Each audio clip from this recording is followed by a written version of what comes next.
নরসিংদীর কাঠালিয়ায় মাদক সন্ত্রাস ও দুর্নীতির বিরুদ্ধে সামাজিক প্রতিরোধ গড়ে তোলার লক্ষ্যে অনুষ্ঠিত হলো বিশেষ আলোচনা সভা। সমাজকে ধ্বংসের হাত থেকে বাঁচাতে অপরাধীদের কঠোর হাতে দমনের হুঁশিয়ারি দিয়েছেন স্থানীয় রাজনৈতিক নেতৃবৃন্দ ও গ্রামবাসী।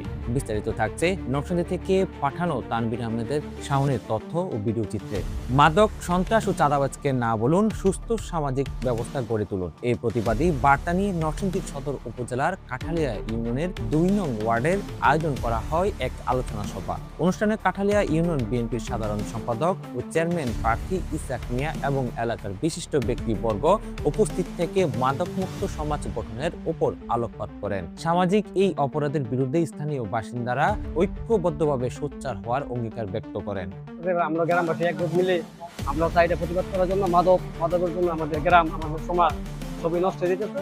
এখন ইসাক ভাই আপনার চেয়ারম্যানের প্রার্থী, উনি কাঠালি ইউনিয়ন সেক্রেটারি, উনির কাছে আমার একটা দাবি মাদক ডাকাত এগুলাই নির্মূল করার জন্য। বক্তারা জানান, মাদক যুব সমাজকে বিপদগামী করার পাশাপাশি বহু পরিবারকে দোষী দিচ্ছে। তাই কেবল আইনি পদক্ষেপ নয়, প্রয়োজন তীব্র সামাজিক বয়কট। অনুষ্ঠানের প্রধান বক্তা হিসেবে ইসাক মিয়া এলাকা থেকে অপরাধী ও মাদক ব্যবসায়ীদের শেকড় উপড়ে ফেলার কঠোর বার্তা দেন। কিভাবে নেশার কারণে একটি ছোট ভাই লেখাপড়া থেকে বিতাড়িত হয়, সংসার থেকে বিতাড়িত হয়, তার খুব কাছ থেকে দেখা আমি হারে হারে অনুধাবন করেছি। কাঠালিয়ার ইউনিয়নের প্রত্যন্ত অঞ্চলে কোথাও নেশা বিক্রি হবে না। এই মাইক দিয়ে বললাম, আপনারা প্রচার করবেন নিঃসন্দেহে খায়রুল কবির খোকন সাহেবের নির্দেশ, শিরিন সুলতানার নির্দেশ, যার সাথে নেশা পাবেন তার কোমর থেকে পায়ের পাতা পর্যন্ত ভেঙে ফেলে এইখানে আটকে রাখবেন। আমি পুলিশ দিয়ে তাকে অ্যারেস্ট করিয়ে তারপর আইনের কাছে সুবদ্ধ করব।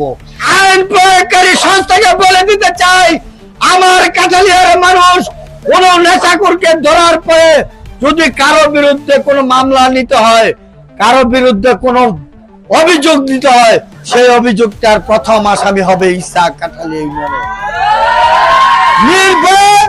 নির্দ্বিধায় নেশার বিরুদ্ধে আপনারা কাজ করবেন।